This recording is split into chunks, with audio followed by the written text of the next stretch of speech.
This panel this afternoon will have a variety of experts from different fields, many of them involved in the DigiGen project as members of the national stakeholder committees.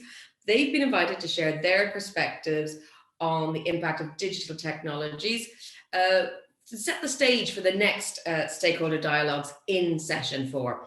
So do pay attention to this because we'll be asking, we will be discussing a lot of what these speakers say. But of course, you will have time indeed to use the Q&A to ask questions to these speakers as well. So with that, I'm going to introduce you to, we'll do them one at a time because I think a lot of people to get through. So it's Rossella Chiodo is Public Policy Manager at EU Affairs at Facebook, where she works on digital citizenship, digital and media literacy. And before joining Facebook, she worked at the European Commission on better regulation. To give us a wave there, Rossella, so we can see you. Hello. Oh, good afternoon, everybody. Great, thank you. We also have Vivi Fragopoulou, who is a professor of computer science at the Department for Electrical and Computer Engineering at the Hellenic Mediterranean University of Greece.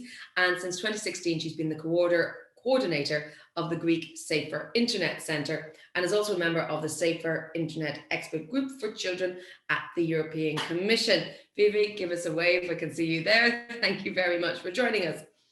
Kati Nõlvak works at the Estonian Education and Youth Board as a Smart Youth Work Chief Expert. That means she's responsible for nudging digital transformation in youth work and has a master's degree in education technology. Kati, thank you very much. Thank you. We can see you there right in the center of my screen. Geir is a senior advisor at the Norwegian Ministry of Education with a background in research in educational technology, teacher education, and educational leadership, and previously worked at the Norwegian Directorate for Education and Training, as well as on research coordination in the DG Education and Culture at the European Commission as well. So a lot of people here with a great deal of Commission knowledge, so hopefully we'll be able to bring it all together. Ileana Rotaru is Associate Professor at the West University of Timisoara in Romania, and her research is in the fields of media pedagogy, communication, and especially social media and virtual communication, also bringing in literacy programs and communication competence of new technologies and communication in social space. Ileana, let us have a look. And we see you there. Yes, there you were. Sorry, on my screen. It's a big ask to introduce quite so many people all at once. So we're going to go on with our next speaker, who is actually, in fact, from my home country. We have Lorcan Tuohy, who has who's a 20-year-old university student from the University of Limerick and has been involved in youth organizations for a number of years, promoting youth, and he's been promoting youth voice and using his own voice for change on a national level in webwise.ie on a European level for the better internet for kids. Lorcan, lovely to see you. Give us a wave. Thank you very much. We also have Dr. Ekkehard Winter, who has been the Executive Director of Deutsche Telekom Stiftung since 2005, and he has a background in biology and previously worked for an industry association for the advancement of higher education and research. As Executive Director, he sought to strengthen the profile of the Deutsche Telekom Stiftung in leading the foundation in the field of STEM education for young people aged 10 to 16. Thank you very much, Ekkehard. I see you there, right. So thank you so much for joining us. I'm going to give the floor first to Rossella, just randomly. Give us your opening thoughts in response to this overarching question. What do you consider to be the main benefits and risks of ICT use in children and young people's everyday lives from your perspective? It's going to be the same question to all of our panelists, just to get a sense of how you dovetail, how you differ, and then we'll get into a discussion, hopefully with our panelists as well. So first of all, I wanted to say good afternoon to everybody, and let me thank you to the organizer for the invitation to be part of this interesting panel today. I am pleased to participate to such an important discussion. And yes, indeed, Jennifer, as you rightly pointed to your initial question, technology and digital progress have changed society by providing new ways to communicate and connect, as well as the way in which we access and share information. It has changed also the way in which we work and learn, and this is even more true for the younger generations. Living in a digitized society brings great opportunities, of course, but it is not without challenges.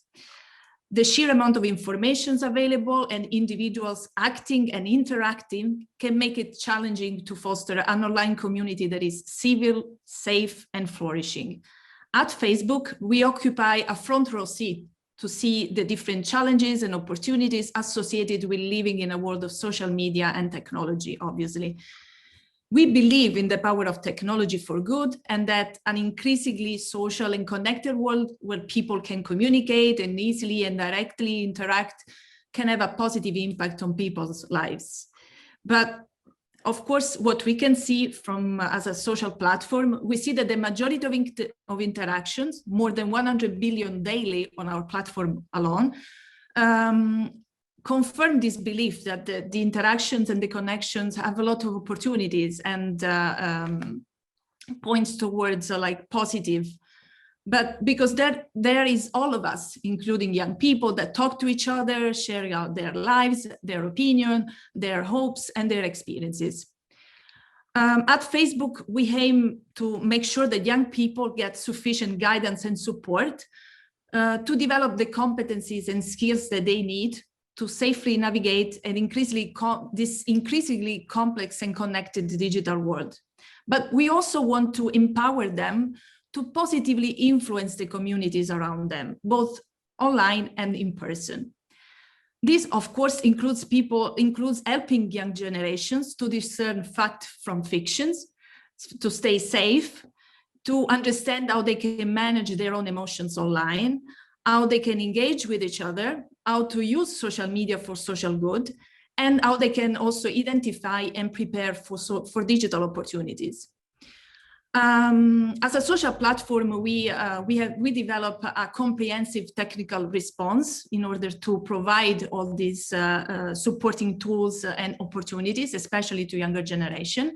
And we have invested in people and technology to keep our platform safe and also to address illegal or harmful content. But we understand that this is not enough. To truly address the challenges, rather than clip the leaves, we must join forces with educators, sociologists, behavioral scientists, researchers, policymakers, publishers, and many more to go to the root of these challenges.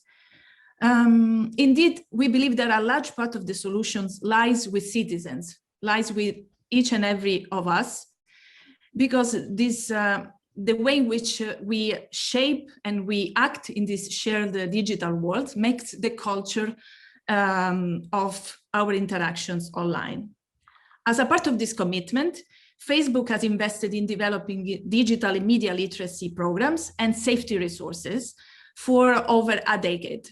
We believe that a holistic approach is necessary in order to equip people with the skills they need, where they are not only taught about critical thinking or media literacy, but they also are taught about how to participate in digital society in a safely, respectfully, and responsible way. This is why we have expanded our effort to tackle such issues. We know that teachers and parents are at the front line when it comes to support the development of such skills and competencies as well, obviously, for their children and students. And we want to equip them with the tools that they need to have these conversations on how to have safe and positive online experiences. In this respect, for instance, I will just mention one of our flagship initiatives in this area, which is called Get Digital, which is a free program that provides research-informed lessons, tips, and resources to help young people develop the competencies and skills that they need in order to navigate the digital world.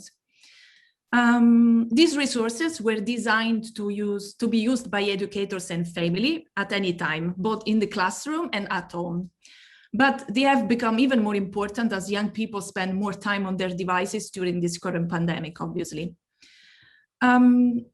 This is no work that we do alone. Ensuring that young people have positive experience online and act responsibly and with awareness is a whole of society responsibility and cannot be achieved by any one stakeholder.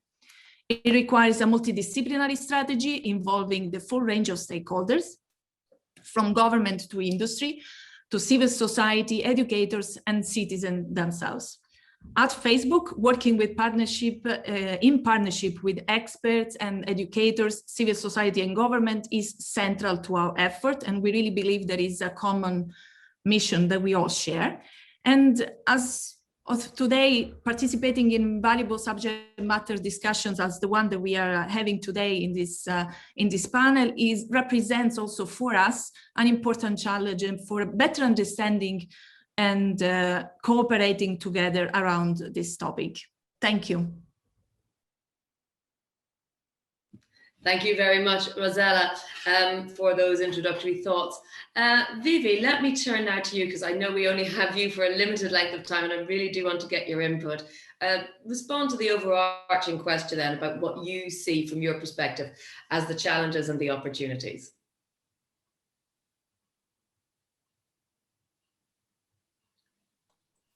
Can you hear me now? Yes, we do. Okay, fantastic. Thank you very much, first of all, for inviting me in this very interesting panel today. So I would like to give you the perspective of the Greek Safer Internet Center with respect to the benefits and risks of ICT use by children and young people. As a coordinator of the Greek Safer Internet Center, our main responsibility, our main mission essentially, is to provide awareness related to safer internet use for everybody in Greece, but with a special focus for young people and children at a very young, starting from children at a very young age. In Greece, everybody is using the internet essentially. And of course, with the COVID-19 pandemic, the internet was brought even more to the forefront. This, it became the main tool for people to work, to educate themselves, to communicate with friends and relatives. So it became basically the main tool for a big variety of activity. According to latest data from the research of Focus Bari, about 96% of all Greeks use the internet. This percentage is even higher among teenagers. So it's true that the internet cannot replace physical activity and human interaction. However, it brings several positive aspects, and I would like to briefly mention some of them before I go to some more specific data collected from the Greek Safer Internet Center. So it provides access to a huge amount of information and knowledge. It offers a variety of communication and entertainment opportunities.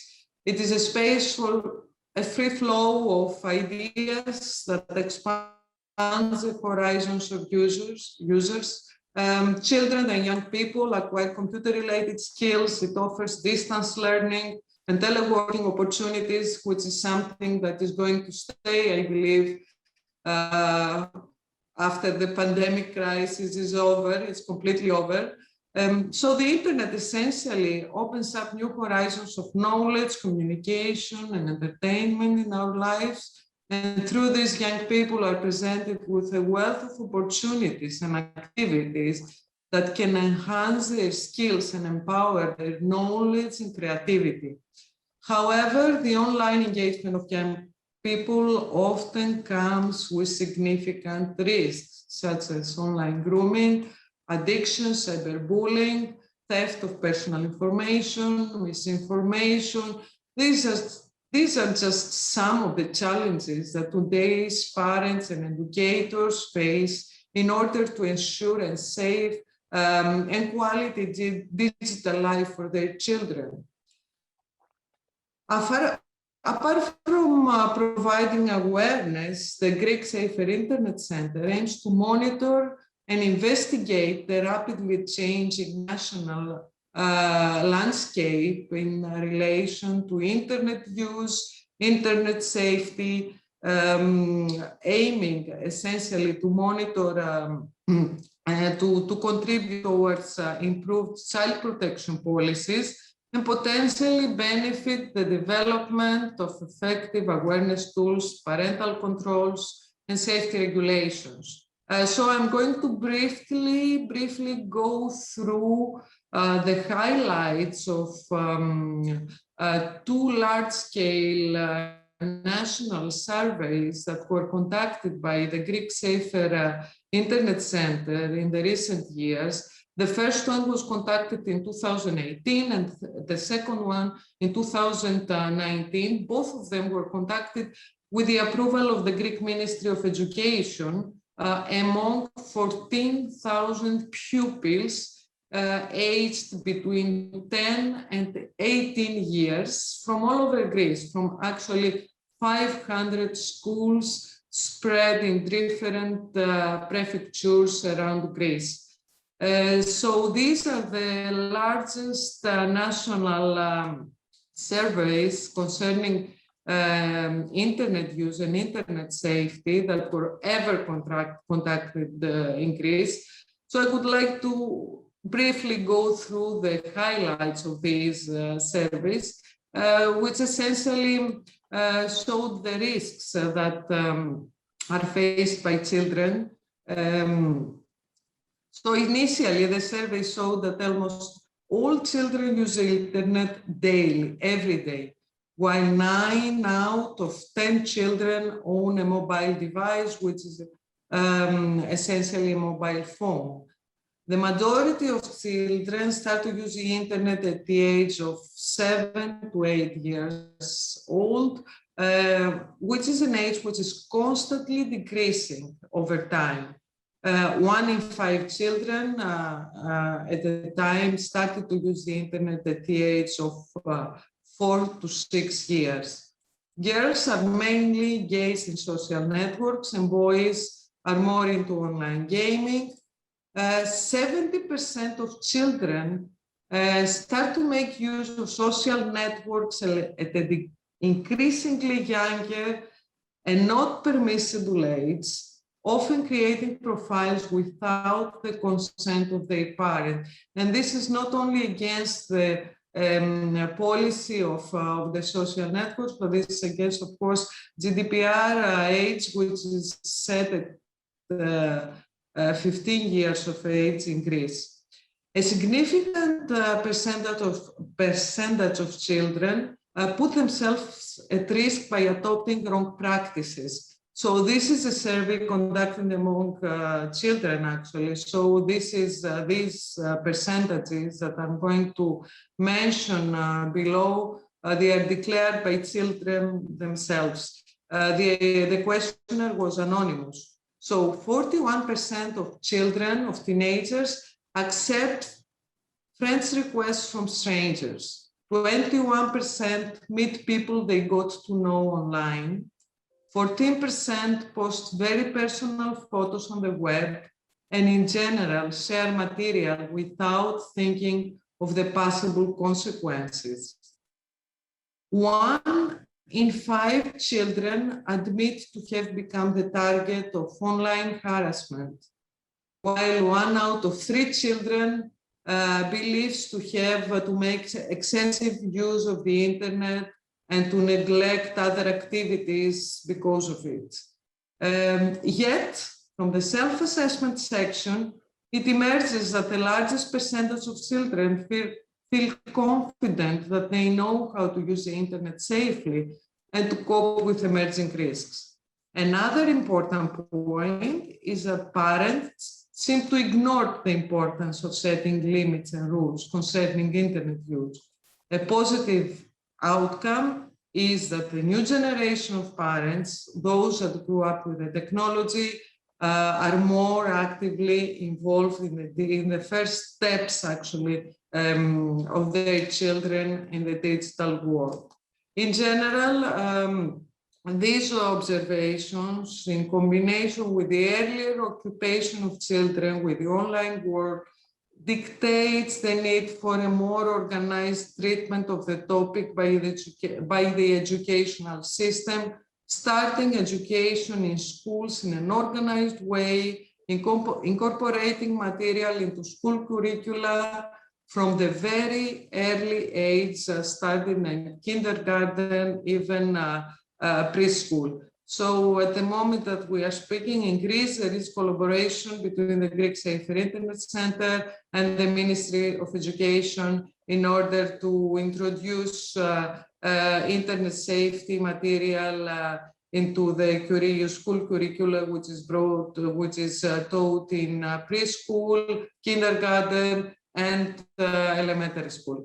Thank you very much for your attention. I hope it was interesting for you.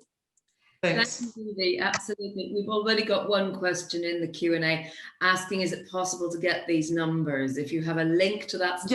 Yes, we do have a link. Should I provide it now? Yes. Absolutely, if you can provide it in the chat. I have to.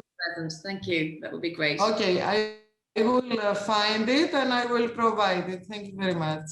Super, thank you. Kati, let me turn now to you and get your perspective. That overarching question is, what are the benefits and risks of ICT use in children and young people's everyday lives? It's an absolutely huge question, and I know it's quite difficult to tackle, which is why it was so interesting to see it broken down into constituent parts before we took our lunch break. But give me your perspective. Thank you, Jennifer, and greetings to everyone here and also afterwards on YouTube listeners.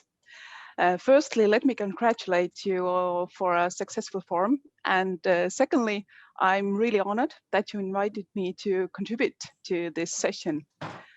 Today, we are here on a policy forum. And before I go to the benefits and risks of ICT use in children and young people, I'd like to citate Martin Kaevats. He's an innovator and digital advisor of the Estonian government. And actually also many others have said that policy will never get ahead of ICT and we will always stay behind. It's just a fact, at least today, and we need to acknowledge it and make peace with it, but it doesn't mean that we can't try. And I don't know how familiar you are with the Moore's law. Moore's law is an observation which says that the transistors double in a dense integrated circuit in every 2 years. Basically, it means that in every 2 years, the devices get twice as better as they were before. Thus, there are much more possibilities even in the future. And if we think about 5 years, 10 years, 15 years, it's quite hard to imagine what will be the benefits and risks at that time. But to my main points, my main statement will be that even if we talk about the benefits and risks of using ICT, a crucial, really crucial part of it are the digital competences of young people, which is quite self-explanatory, but I would also highlight the importance of the management of expectations and also responsibility of the user from one side, and from the other side, the responsibility of the parent, of the teacher, of the youth worker, whoever is the one who is the provider of the ICT to the children and young people. And a bit more about the digital competences. I believe that we are all familiar with the TComp framework. In Estonia, 2018 and 2019, we took the framework. We developed a digital competences test for young people, mainly for 9th and 12th graders. And over 3,000 pupils all over Estonia made the test. And the average result was 57%. So it's quite a good situation, but it means that if we want to max out all the digital competencies of young people and children, then there's a lot way to go. And this is actually good knowledge because digital competencies play a huge role. How well do the benefits play themselves out, and how many risks and obstacles will our children and young people have regarding the ICT. But coming back to the question, what are the main benefits of ICT use in children and young people's everyday life from my perspective? With limited time, I would like to highlight one of the benefits and how it is linked with the management of expectations and responsibilities.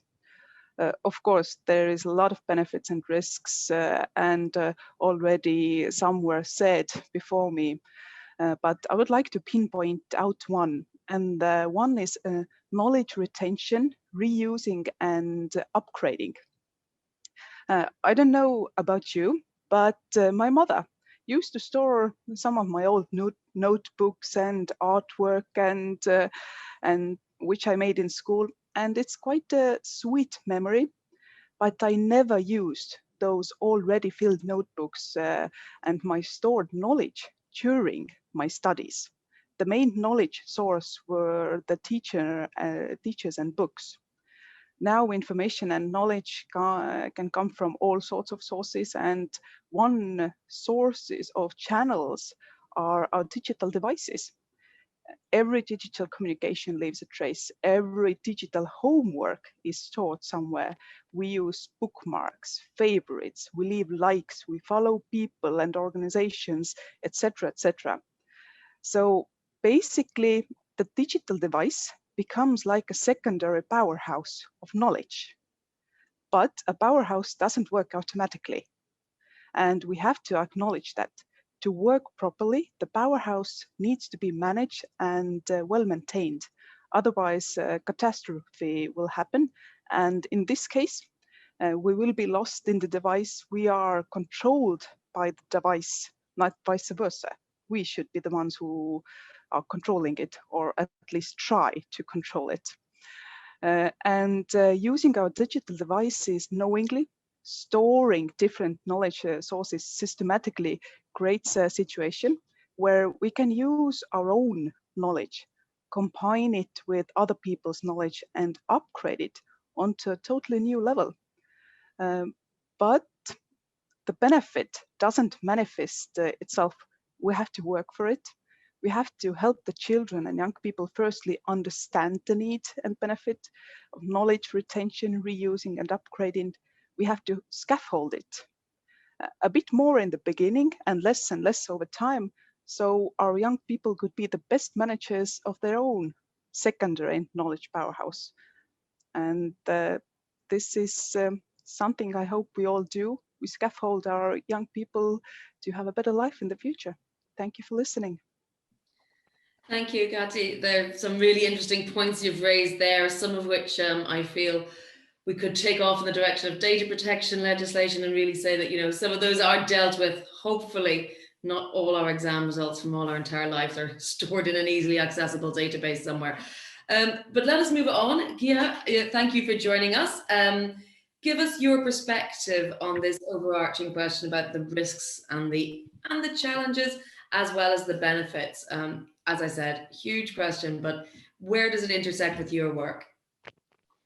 Thank you very much, and thank you for inviting me to this very interesting panel. And I was also listening in earlier today for the good presentations and all the conversation that has already taken place. And I think it's a valuable breathing point in a bureaucrat's life to be able to come to a session like this. So, as a policymaker within the field of education, I think it's a great asset to have a project that looks deeply into the totality of children's digital life. So in this intervention, I think I will focus on some of the trends policymakers in education are facing that represent both the benefits and some of the risks for children and young people. So I do want to start with schools. And of course, the pandemic here has taught us valuable lessons from when both students and teachers were forced to work and learn from home. And here in Norway, at least, at the first glance, the first weeks, the first months during the pandemic, it looked quite okay, actually.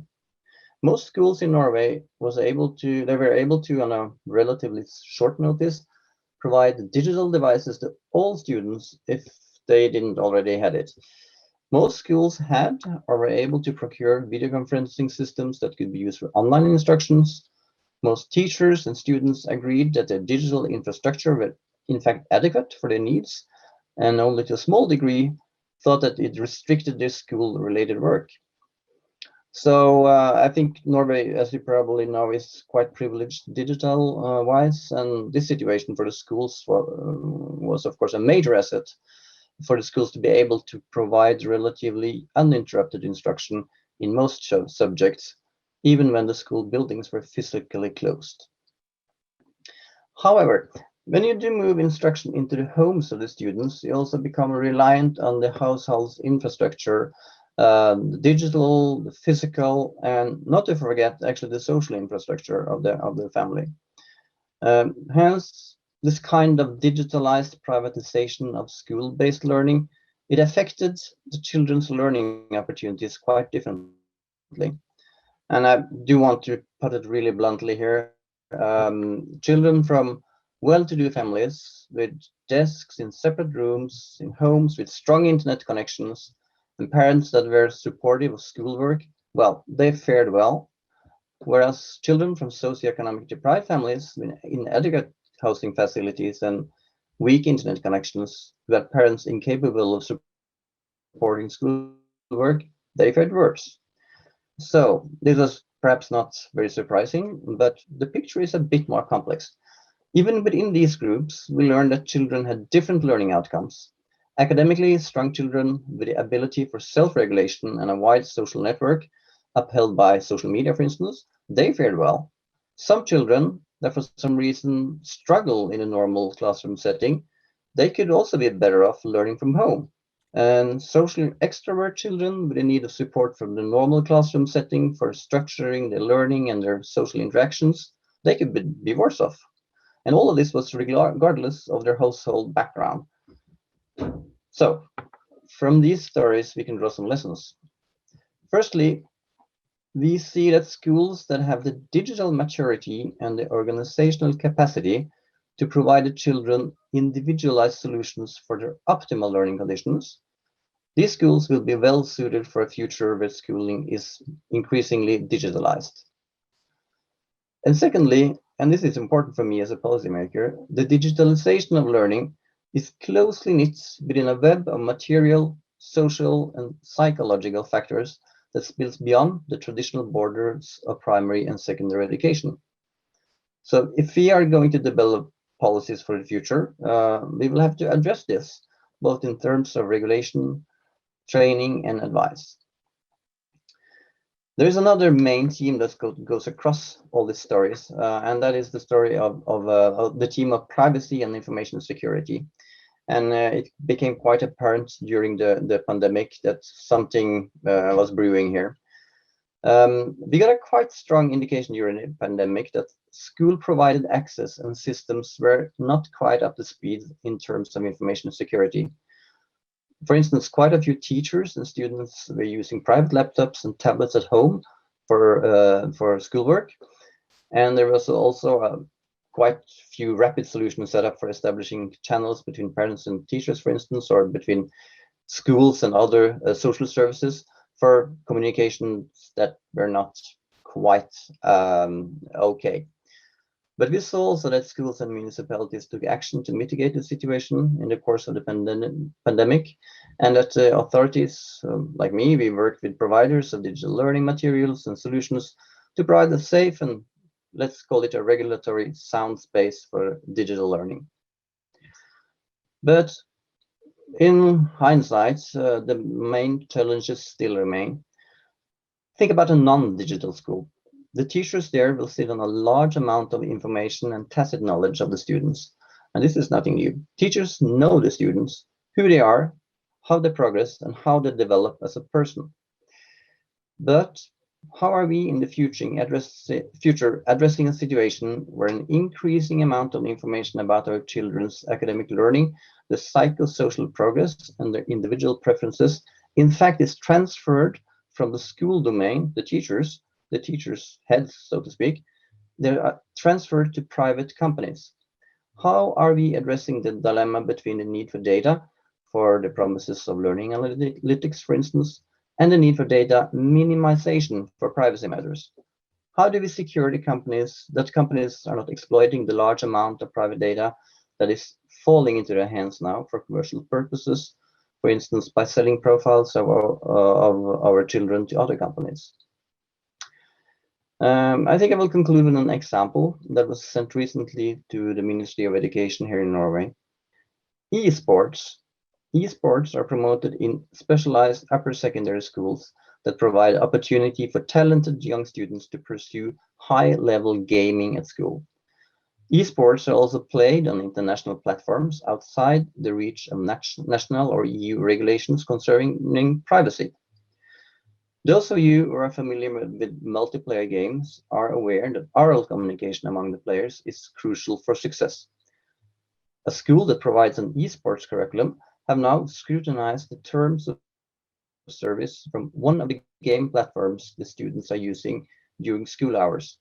And surprise, surprise, the platform provider is recording all conversation among players for, quote, analytical purposes, while they also are forcing students to establish private accounts on the system with their credit card information readily available. You should not be very suspicious of nature if you start to think that these data points can and will be connected and can and will be exploited, leaving our children quite vulnerable for future invasion of their private space. And this is, in my view, the most pertinent challenge we face as regulators, professionals, and parents in years to come, to balance the benefits and risks for our children in the digital space that spans all of our society. So with that, I will thank you very much for your attention. Thank you for that. I think that last example sounds very much like something I believe the Norwegian Consumer Council is looking into as well with their terms and conditions views. Ileana, let me turn now to you. Give us your thoughts to the hugely challenging question. I'm impressed by all the panelists attempting to answer this. I wouldn't even know where to start. What are the benefits and risks? Thank you, Jennifer. Thank you all for the invitation, and I'm very proud to have my voice heard here in the policy forum of DigiGen, even if I am one of the Slovenian stakeholders that have been in the national committees, and that I very, very dearly participated in some of the feedbacks our partners needed throughout the project. I must recognize that for the last 6 or 7 days, I have changed my presentation because there were so many things that I wanted to share and to discuss with you here. And the last version of my input here is something that had connected with what my previous speakers also mentioned before. But I'm also trying to give input from the inside of Romanian own experience about ICT and this extreme large issue of digital technologies' impact on children and young people in terms of benefits and risks, but you will see that I'm not quite positive about this dichotomy, but I will explain you further on. We cannot talk now, in my opinion, about this impact of the ICT use and internet in people's everyday life, of course, about not mentioning about COVID-19 and pandemia. And this is an important fact that, in my opinion, has changed the perspective on the children's use of the internet and ICT skills and knowledge in several ways. The most important one is that even the most skeptical technophobe, schizotechnicist, parent and adult has been forced to submerge into the digital world. And this world, this virtual universe, has been for the past 10 years the children's playground. The second transformation that was caused by pandemic isolation is that the main major functions of the internet use, of leisure, social networking, gaming, education, information, and so on, were slightly decreasing in favor of work and education. And I refer here especially to online work for the adults and parents and online school, not exactly education for children and youth, but online school. This is the right syntagma in my opinion. In this context, we, the adults, all become familiarized not only with the new applications and software, from communication instruments to collaborative working, but we were caught within the classrooms during the online schools and time spent for homeworks, and within the virtual playground of our own children. So how am I seeing these changes in the context of my Romanian experience? I will try to argue and give some examples using an overtime approach, that is before 2020 and during 2020, and finally what we have learned. So what did you know or did we know before 2020? There were several reports, and I will only mention the most recent ones in Romania that tackled the issue of children and internet use. And I will refer the first one to the Safe Children organization in Romania that was in 2019.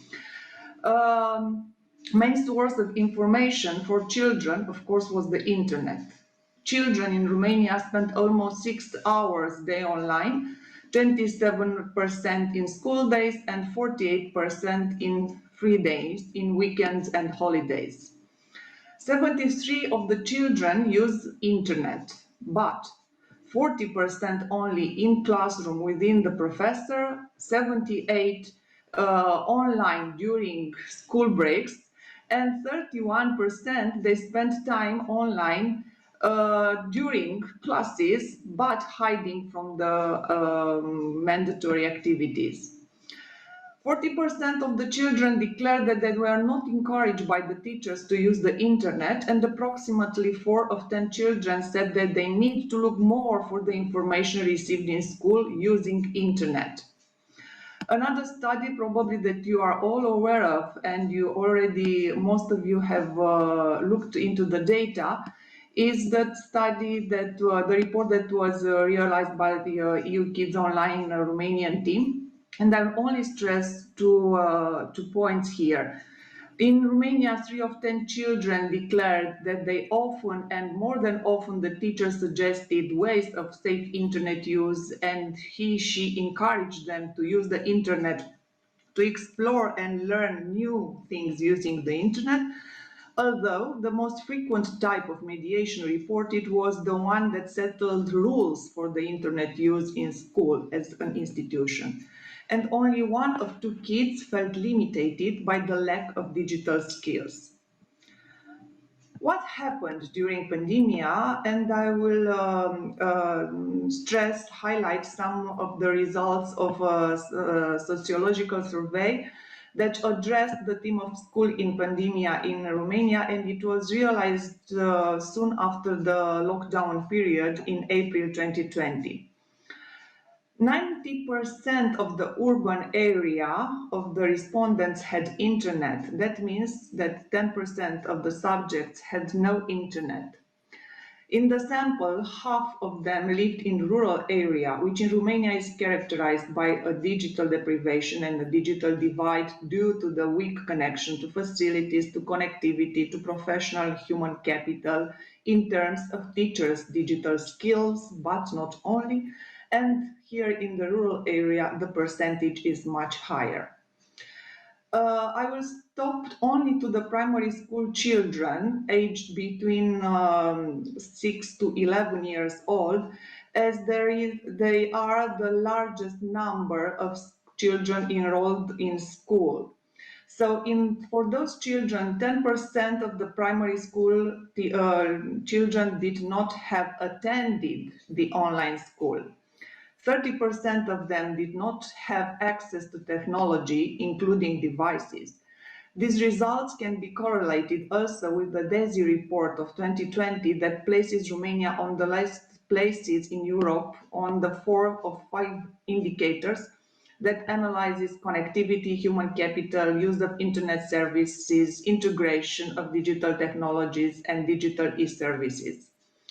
The children declared that in the matter of connection, relation with the teacher, 90% of them responded that only for activities of online learning and teaching, 85% for teaching and doing homework, and almost 60% of them declared they had informal conversation and support with their teachers.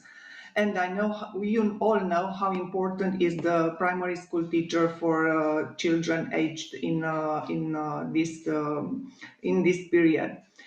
What did they do using online learning? 93% of them use the communication instrument, only email, WhatsApp, or Facebook messages. 64% use collaborative synchronic learning like Google Meet or Zoom. 51% of them used online platforms like Google Classroom, Moodle, and Microsoft Teams. 35% used Ministry of Education online platform that was created especially for this period. And 60% of them use learning communities such as eTwinning.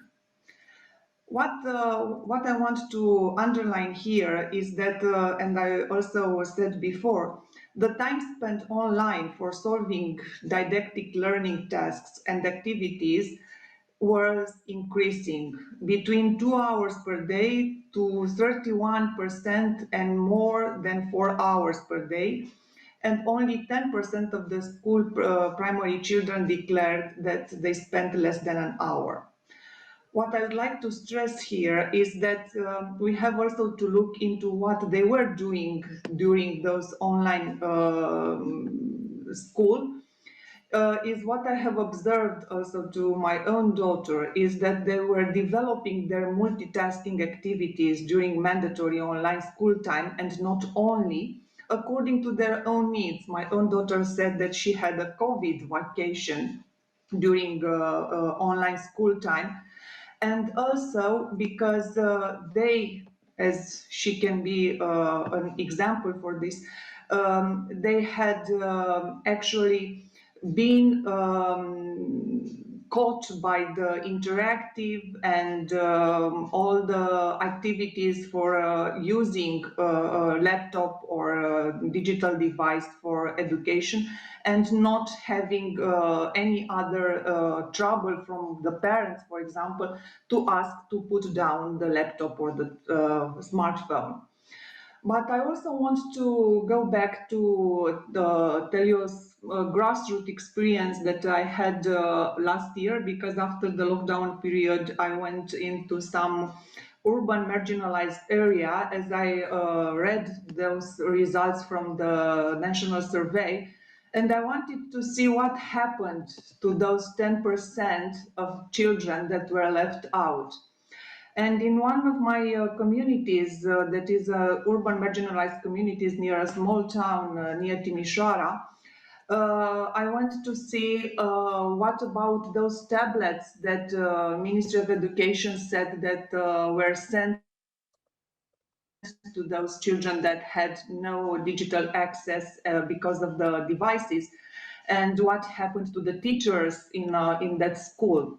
And I observed several things that probably will be of much help for future researches.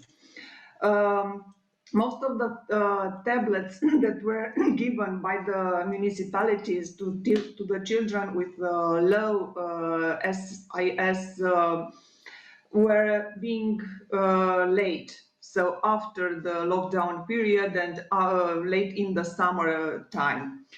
Even if they received those tablets, so those devices, they had no connection to the internet, so the connectivity was almost lacking at all, or they had to use their parents' own devices or their neighbors' devices only for a limited period of time, just to send back their homeworks with pictures on WhatsApp or messaging on Facebook to their teachers. Another issue that happened is that, as Greg said earlier, we have to look into what happened within the houses, within the households.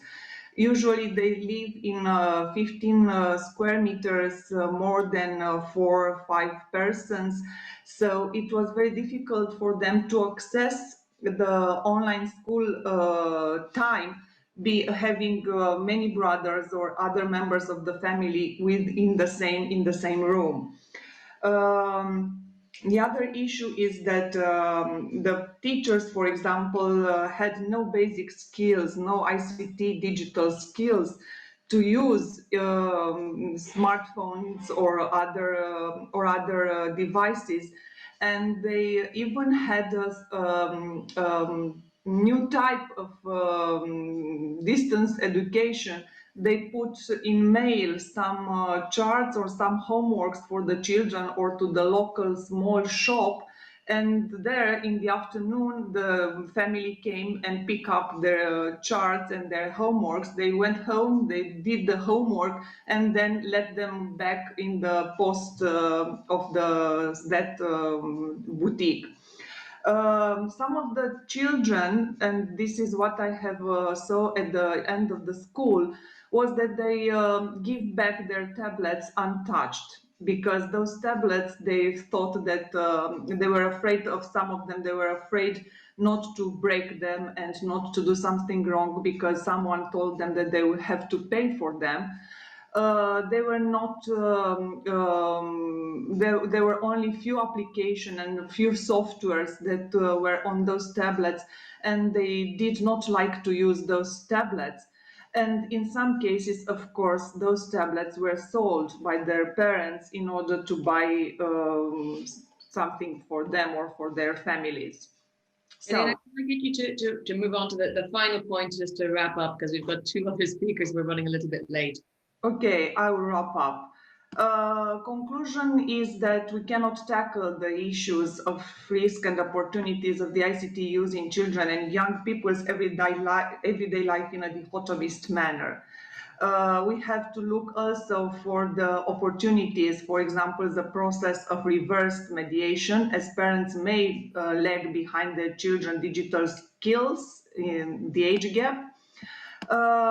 We have to look to the teachers, and they have become more actively involved in recommending and encouraging children to the safe internet use and to explore more creative and the opportunities that internet offers. And also, we have to see, and I am also, this is my final remark, is that in terms of the metaphor of virtual playground, we cannot afford to witness the broken internet era, but we have to improve our internet lives. Sorry, and for being late, but I told it was very difficult to wrap up everything. Yeah, absolutely. I don't envy you the challenge. Thank you so much. Lorcan, let me turn to you now. You're a youth ambassador, or have been a youth ambassador. Give me your perspective. Well, first of all, I'd like to say thank you very much for having me. It's an absolute honor to be here today among so many experts and so many bright minds on such a vast topic. And it's really going to benefit to working towards the common goal for a better world for IT and young people. I'll try to keep it as brief as I can for timing's sake. So I'll first of all like to start just like talking about the benefits that young people, because in this case, I'd like to kind of just talk about it into perspective from a young person as a general, even though I am 20 years old and definitely not young as I was. But I would still like to talk about it from the perspective of a young person. So I'd like to focus on the benefits, because I don't feel the benefits get focused on enough. So the internet, I'll just start with very simple ones, that the internet is a source of information from an educational point of view. A young person being able to access additional resources for classes like walkthrough tutorials for maths problems, information about topics that they may not have fully understood initially from the classroom. These are all like just small little things that can help a student out or a young person out because of the internet. This new online environment really could open more doors for people rather than just be, in my view, a temporary solution. Just for example, like if there's a subject that wasn't being taught in your school, I could see there would be huge opportunities for a student to potentially take that class maybe in an online sense in another school, or bring in an online teacher to assist in teaching it so that they could pick up and pursue the path of which they wanted. The internet is also a great tool to encourage unique ways of thinking with young people, sharing little pieces of innovation and creative media every day. It can be seen through the short, little pieces of short form media we see now quite commonly through YouTube Shorts, Instagram Reels, and TikToks. And it's only going to get more and more expansive as young people were renowned for picking up any form of social media that comes their way and adapt to it very quickly. And finally, one of the most important personal points for me is seeing youth voice become a much more important and much more common role through the power of social media and events like these. Youth activism and getting involved in causes has become significantly easier for young people with uses of social media. I know back to an earlier time when I started using my social media and my voice for activism and sharing stuff about stuff to raising awareness for things I had an interest in and sharing stuff that organizations were doing, that I was the only one amongst my peers. This was pre-COVID. And then after COVID, I've noticed that a lot more of my peers are getting involved and getting more actively involved because they're seeing it on a day-to-day basis through social media and want to actually get involved themselves because they realize that they have the voice themselves. Now, unfortunately, with these benefits also come risks and issues. As we moved into life with COVID, I cannot help but feel that there was a bit of an automatic assumption that a lot of young people could just switch into this online environment, like as simple as turning on a light switch. While some were lucky enough to have the IT expertise to do so, some were not. Most were not lucky and quite struggled to adapt to the online environment, either through a fear of technology or just a lack of experience or a lack of training, even from an educational standpoint. So these young people suffered the most when it came to moving into the online system, and I think there's definitely some training can be done or some steps can be taken to mitigate it. Being unable to leave the screens is a huge issue. Young people are stuck at the screens between classes and their social lives, all revolving around one singular screen on a day-to-day basis, not only affecting mental health, but physical health as well. The amount of time that young people are spending online is growing continuously and will only grow as young people become more and more dependent on their screens, the longer we last in the situation we are. I personally have fallen victim to this. There has been days where I have spent crazy hours on my laptop, moving from lectures straight into a social life, and then not really getting any sleep because of it. And it's funny hearing the conversation earlier about the children realizing that they're losing sleep over spending too late on IT, but I wasn't able to recognize it myself sometimes. Another big risk to young people being online is the aspect of fake news. Fake news is everywhere, especially in an online especially in times of a pandemic, with fake news coming out about vaccines and 5G. Some people had referred to it as a kind of an online pandemic, as an infodemic, that there was just so much fake news that you actually couldn't really find the truth amongst any of the articles. They were all clashing and contrasting. So I think we need to start looking to arming our students with tools and resources to be able to identify these things, especially in the online environment which we live in now. There's a well-known issue with bullying online. It goes without saying, it's a never-ending battle. Young people, especially in the online environment we're now in, are extremely vulnerable to being attacked and exploited, with young people, as I said, being stuck to the screen for most hours of the day. So there's quite literally no escape sometimes from being able just to switch it off, because your whole life revolves around it. And last but not least, there's a massive risk to young people, which at the rate IT is evolving. Every day there's a new article about new technologies with new potential to make our lives easier and better, but I query on how far is too far.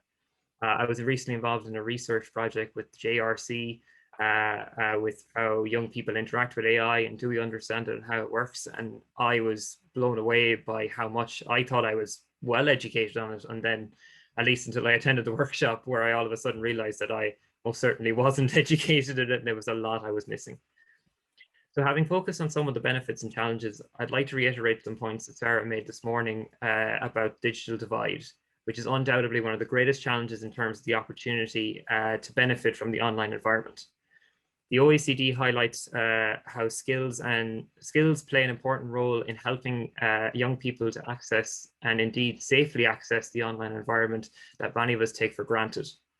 Schools and our broader education system play a key role in this to address this divide. I believe the way to do this is to integrate a compulsory education curriculum in all countries. This is something that a majority of young people support, as Sonia Livingstone and our colleagues outlined in her 2020 report for the Council of Europe. This is also an opportunity to engage in young people in the development of their own curriculum and the content itself, so that the content can be as relevant as possible and a safe space is provided to learn about the benefits and challenges for being online. So thus ends the end of my points, and thank you very much for your attention. Thank you very much, Lorcan. You make some really great points there. I mean, many of them big questions that we engage with beyond talking about youth or children. The question of the infodemic, fake news and so on is something that affects all of us. Ekkehard, last but not least, you have the benefit at least of having heard what everybody else said. So give us your intervention, please. Yes, can you hear me? Okay, my perspective is education in the digital world. And I use this term also as a synonym for the modern world, which may be a post-digital world, because the boundaries between physical and digital world are being blurred, as Jennifer, you mentioned in the morning. So the main benefits I see as potential benefits only if education works well. The first one is that the development of ICT is a chance to overcome rigid structures in education. That is to say, education is more than school, including non-formal and informal learning. So our concept as a foundation active in education is the education ecosystem challenging the monopoly of schools. And in this world, there should be a shift from learning facts towards an understanding of key concepts combined with 21st century skills like critical thinking, especially telling truth from misinformation, or reconciling tensions and dilemmas in the real world. And I make the reference here to inquiry-based learning, problem-based learning, deeper learning on interdisciplinary issues. And very interesting in this respect is the OECD Learning Compass Education 2030. Combined with domain-specific aspects, you mentioned that we are active in STEM education, and it may be much easier and more motivating teaching and learning in STEM subjects by visualization with AR and VR, simulation, experimentation, with a smartphone, which is a device that is full of sensors. So you can use that in the classroom. Another potential benefit is inclusivity. Information is easily accessible and thus makes education accessible in underprivileged communities, potentially through open educational resources, or think of them massive open online courses where not the young people from Harvard are the best students, but maybe someone from a rural area in India. Another very important aspect is collaboration by sharing knowledge and using co-working tools, and creativity. Think of coding as a creative act, or production of explanatory videos by students or apprentices. Those are essential skills for the future, for, as I said, the digital or post-digital world, and they are distinct from digital skills in the narrower sense of the word. And learning can become more effective for students by the use of intelligent, often AI-based systems, which promote individual feedback and shift from summative to formative feedback. And we experiment in Germany with the new subjects in schools, data science education, as a part of the school curriculum in computer science. What is the situation with data in general? How to handle data, and how to see the problems with the data misuse. And technology here will not replace the teacher, but assists him or her. And last but not least, the use of ICT as prime example of the transformative power of STEM education, as active learning, creativity, and design thinking are growing and are becoming more and more important. The startup culture and data-driven business models also will flourish, and vice versa influence schools. So children and youth are maybe motivated to become problem solvers and innovators themselves. Take the examples of edtechs in the world of education, or the example from Estonia with the student companies. I would like to stress that in a more general term, learners become more and more active producers of knowledge as opposed to passive consumers. So it's important to confer what cannot easily be substituted by machines. The main risks somehow mirror the benefits. To be an active learner requires self-management, self-regulation, as has been mentioned by the other panelists. And self-management and self-regulation is not easy for kids. Especially slow or weak learners need more guidance and scaffolding. And exactly this has been missing during the pandemic. And as a consequence, approximately 1/3 of pupils in Germany are on the losing end in education now. Maybe that's a similar situation in Europe. We heard about Romania just a minute ago. Other things have been mentioned, so I don't want to repeat that. I like the word of the infodemic, information overload, misleading information, and so on. Data competence is required, especially also with regard to algorithms working in filter bubbles or leading us astray. If you search for flat Earth on YouTube, after a while you are only presented with evidence that the Earth, in fact, is flat. Other things have been mentioned: fraud, cyberbullying, grooming. I don't want to repeat that. And the immersive power of ICT can in some cases foster addiction. And I wonder whether esports are healthier than real sports. And it's a growing business, at least in Germany. What I like to stress finally is that digital skills of educators are very important. And I think we, at least in Germany, teacher training is needed, and the digital skills of teachers and other educators are not good enough. My last point is that for many young people, job studies, apprenticeships, trainings, and jobs in the 21st century labor markets are very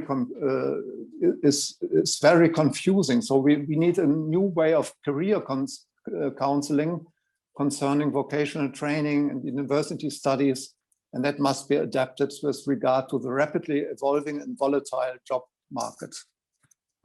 That's it. Thank you very much, Ekkehard. Thank you indeed to all of our panelists. Now, I was just about to say we hadn't got questions yet, but the first one has just popped up. Now, there's a lot of questions about how do you think it will assist teachers to be using technology, and how can we help teachers get better prepared?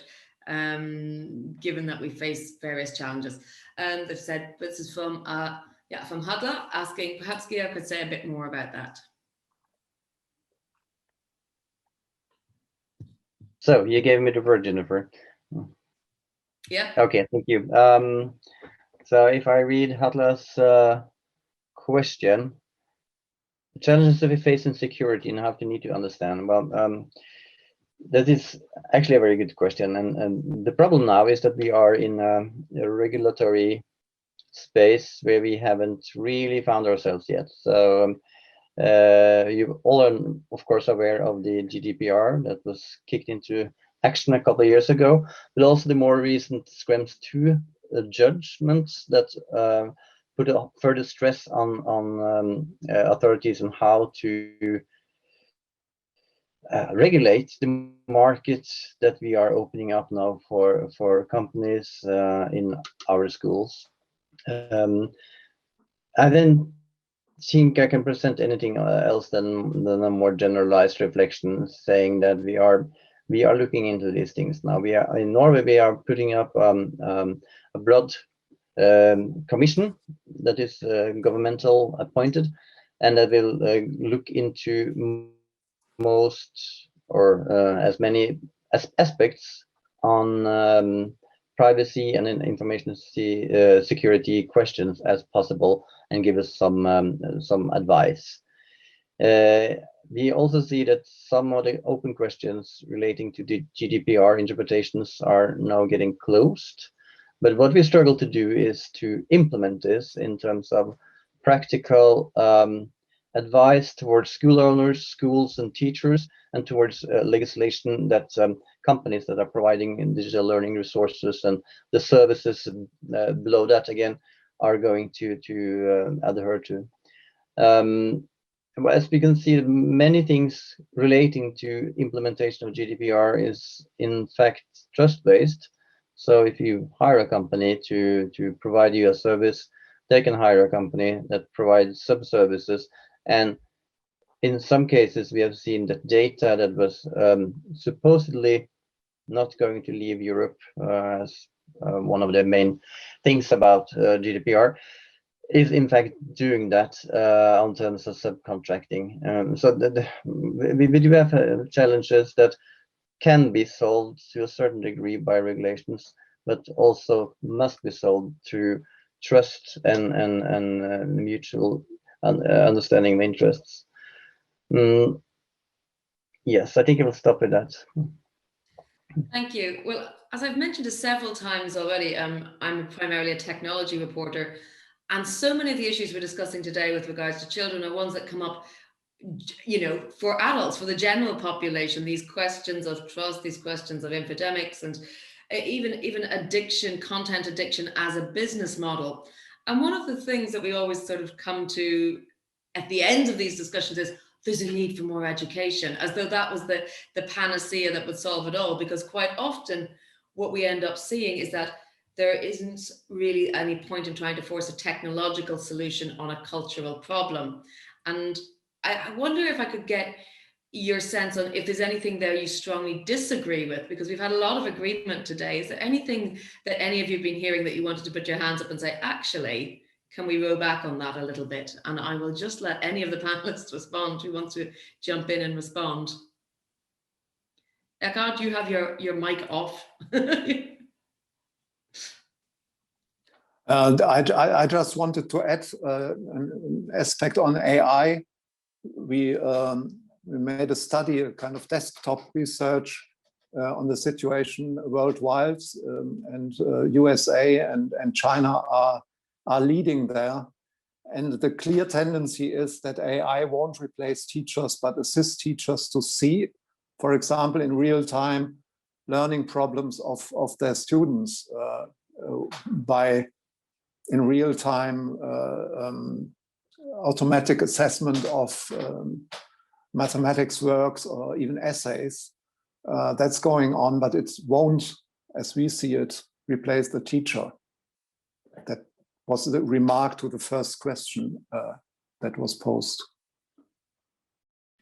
Lorcan, we have a question or comment for you. I mean, do you have any suggestions on how to mediate between parents' skepticism and fears and younger people and children's daily acceptance of digital technologies in everyday life? But also any thoughts on preventing harm and how maybe even how harm is perceived differently between digital natives and non-digital natives?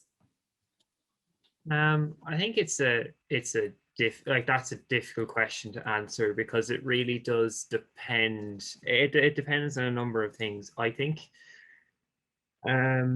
like a younger me would absolutely hate me saying this because I remember when I was younger, I had parents who were very well educated in technology. I had parents who were very well able to support me in technology and able to put me on the correct path.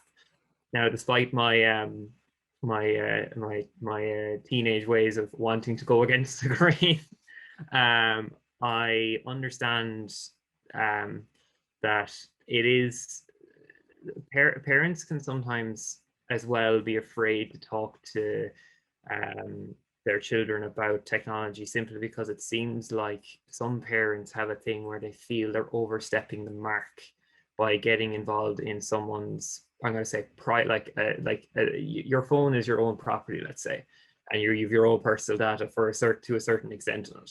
And parents feel sometimes that they don't want to overstep that mark. So a lot of parents are, I'm going to say, afraid of what their child's doing on their phone, but also afraid to talk about it. I think that's the first line, if that is the case, is to break that barrier of you can't be afraid to talk to your son about, or your son or daughter about what they're doing on their phone every day, how much time they're spending on their phone, and are they using it correctly? Because I think parents need to be educated as well on how the technology can be used correctly. Like there is a certain form of, and I know it's just been said that we're always going back to education, but if there needs to be some form of knowledge for parents there to make sure that I'm going to say the child is getting the best support that they can, while also breaking that barrier down of the skepticism that technology is just kind of it's kind of like the handing your iPhone to your child kind of thing when they're bored. You know, it's the kind of not really caring because they don't want to know what they're doing kind of thing, because they're afraid of what they might find out. And to that extent, my only answer is that it's all going to be down to kind of breaking that barrier down by educating parents on the correct uses of the internet, what what their child should be doing, can be doing, what are the risks, what are the dangers, and then like without scaring them, and then just kind of let that gradually break down over time.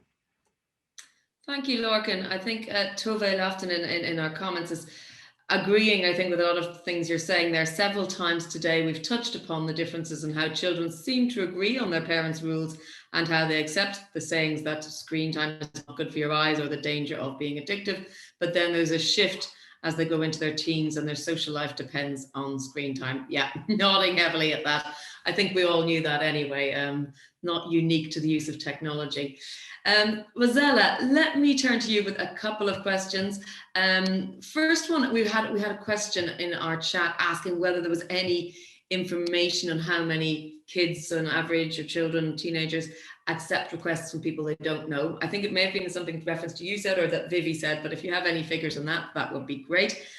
Again, we've also mentioned several times this danger of screen addiction or online addiction. How does a company like Facebook sort of manage to balance that as content addiction as the business model and trying to support young people? Yeah, well, thank you very much for these really relevant and interesting questions. I will start with the screen addiction. because it's really linked to everything that we do as a social platform linked to digital well-being, which is another aspect that for us is really important, and on which in the latest year we have invested heavily, because as a social platform, our objective is that our users have a positive experience when they are online and when they are interacting on our families of app. So in order to promote well-being when being online, especially from young users, but in general for everybody, because as you rightly said, you know, these questions and issues that we are raising, actually they cover everybody, not only the younger generation. Our primary tools are obviously tools that we have developed in flagging how much time you have spent online. So if you go on our platform, you can see on your profile how much time you have spent online, and the other 50% of the story is that we would like the user to be educated enough to understand that over a certain point, the experience is not positive anymore, because you are just scrolling without even engaging with the content or finding the content interesting. So for us, the answer is tackling it with this double, let's say, approach. Flagging how much time, so provide awareness on how much time the user is spending online, and on the other side also providing tools like training and educational, for instance, videos that we also offer on understanding what digital well-being means in terms of the time spent and the quality of the interaction. So on this, as I mentioned before, we have a huge flagship program which is called Get Digital, who has a vast array of curriculums, tools, and material that can be used by teachers, parents, and young people to understand better what does it mean to be to enforce well-being when they are online on social media, but in general when they are online, and what does it mean well-being for them, which is not only the time spent online, but the quality of the time spent online. So to make also a link to what Lorcan said before, you know, when you go online, it is a huge opportunity for engagement to start getting interest in some social causes maybe. So that is also for us what we mean by well-being, meaning that the quality of the time that you spend on our platform is quality time. And then, let me push back a little bit on it. I mean, obviously, the more time anyone spends on the platform, the more money Facebook makes, and that is the business model. I mean, if a company is serious about allowing sort of better well-being, simply flagging it isn't enough. Perhaps providing tools to say, cut me off after a certain amount of time, in the way we have that is legally required in the world of, say, online gaming or betting. I mean, we're talking about policy suggestions. Might it not be suggestible for people under the age of 18 who are still children to have that facility, or to allow their parents that facility to use for them? Well, on our platform, we do have, especially for 13 until 18, as they are the age that are allowed, like the younger generation allowed on our platform, there are a lot of tools that specifically parents can use to monitor the activities of this younger generation on the platform. They have a lot of monitoring decisions to take, so they can see, for instance, how much time it is spent, what kind of activity it is done when on our social platform. And we really are of the view that we are all coming on the platform for positive experiences, and we want to give also we want to empower our users of taking their own decisions in terms of the time that is spent there, but at the same time providing the information, for instance, to parents to see what kind of activities are there. And in addition to this, maybe this was worth to mention also that also our safety tools that are there, they trigger a number of warnings, and also we intervene directly if we see that there is a pattern of behavior of young people online, or if we see that they interact with, I don't know, some users or pages that our automatic tools that they detect as not recommendable, then we intervene by disabling some pages or profiles that do not comply with our standards, or by flagging it also for security reasons. Okay, well, I'll give you a slightly easier question now from Olaf. Are there any aspects that that you would need research or sort of support from other stakeholder groups in that you think that Facebook would make use of in terms of more interaction with other groups? Absolutely. This is actually the way in which we approach everything that is related to the way in which the user interact on our social platform. For instance, we have now, as I mentioned before, we have really gone, as a company, gone beyond the concept of media and digital literacy, and we have embraced the concept of digital citizenship. So basically, we are really looking at being a digital citizen at 360 degrees.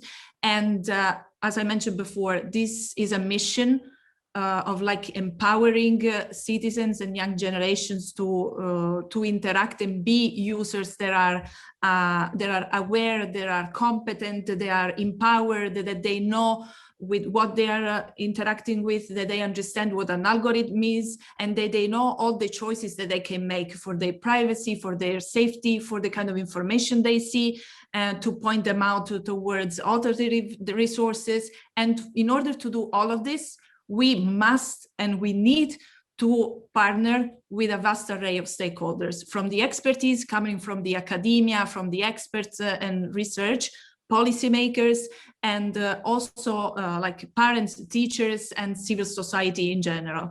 As a way of example, for instance, in the EU office here of Facebook, I lead the work on digital citizenship, and we have set up a digital citizenship working group where there we bring together academics, researchers, civil society association to reflect and understand more what does it mean to be a digital citizenship in 2021, so that we can improve ourselves in terms of what kind of experience we offer to our users, but also provide our hands-on experience in actually providing this kind of services. Well, more work to be done there, I think, in communicating that a bit wider. I'm surprised to hear some of those initiatives coming from Facebook. But let me turn, Ileana, lastly to you before we take our break. There's a question asking, how can we make use of reverse mediation and still help parents to support their children online lives? Learning happens not only in school. Have you any brief thoughts on that before we wrap up?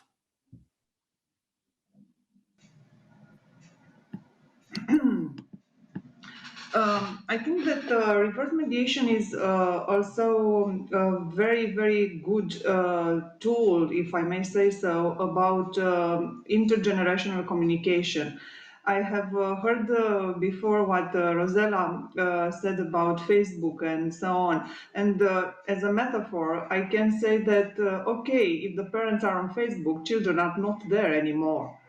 So they have moved on other platforms.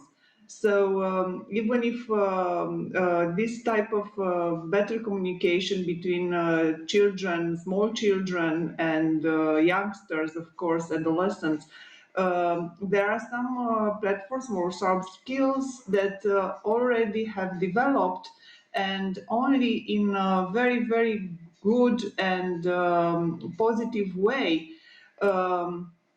they can help parents, or they can help aged people, for example, to use special platforms or different social networking, but they are not there anymore. So they moved constantly. That's why I am saying that there is a liquid and permanent development of the social networking, of the educational platforms, of the open educational resources, for example. So everything is changing, and they are adapted. All their platforms or digital and the internet is adapting in the same gap. In the same context, adapted by the personal, individual, psychological, cultural, social needs. We don't have to think only in the terms of artificial intelligence and digital apprentice. You know, we have to think, and actually the giants media and the internet providers are thinking of what can I offer more. So even if you flag me, I'm not there. Probably I'm in other parts, and that app is on, and they are in. They don't spend much time. Anyone now is not spending much time on platforms or on devices that they are not interacted with or they are not interested with. Okay, Kati, any last thought from you before we move to a break? Yes, thank you. Maybe from a really cross route, there was a question about how can we help the parents, and the first step would be go to the same platform where the children are. For example, esports and online gaming has been coming through for, and for example, me myself, I play Fortnite together with my child and his friends. I play Minecraft together with them. And what does it mean? It means for me that I'm not just entertaining myself and my kids and their friends. This is the place where I can reflect what did they learn. And if we go on Fortnite, for example, and we play together, four of us, afterwards, I can reflect or we can, how to say, role play a bit, and you are the one who is carrying those sniped rifles, you are the one who is close combating, you are the one who is the medical help. So and afterwards I can reflect, and they really learn from it. And so I can understand my child and they can understand me. Thank you. Well, thank you, and indeed thank you all for this session. We're going to take